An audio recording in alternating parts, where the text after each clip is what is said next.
讲到天气，彰化新港的蒜头已经进入采收期啊。不过天气黏咪寒、黏咪热，或者个蒜头呢，拢无法度大甲像较早呢。即马差不多像本来1/3大尔，加上落雨了后又搁出日头，真个蒜头拢水上根本就无法度卖，产量减差不多5成。就算呢批发价小比旧年1斤40块起差不多1/4，1斤到50块。不过整体收入依然减少，或者蒜农要靠无目屎。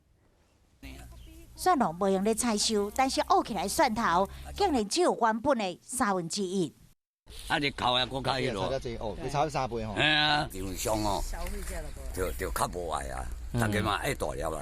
彰化新港蒜头虽然进入采收期，但天气黏咪寒、黏咪热，这蒜头产量减少5成，加上落雨过了后出日头，蒜头产生水伤，紧拢烂去。那时炒700-8斤啦。啊，正常嘞，正常嘞。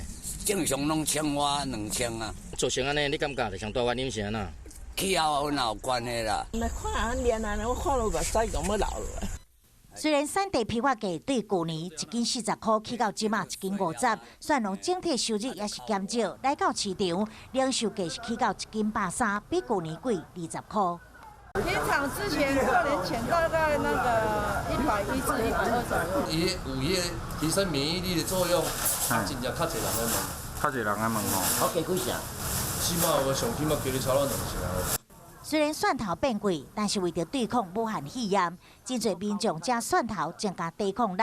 但是医师提醒，市面上用泡酒或者其他的方式调理蒜头，这效果拢比袂过生食的好。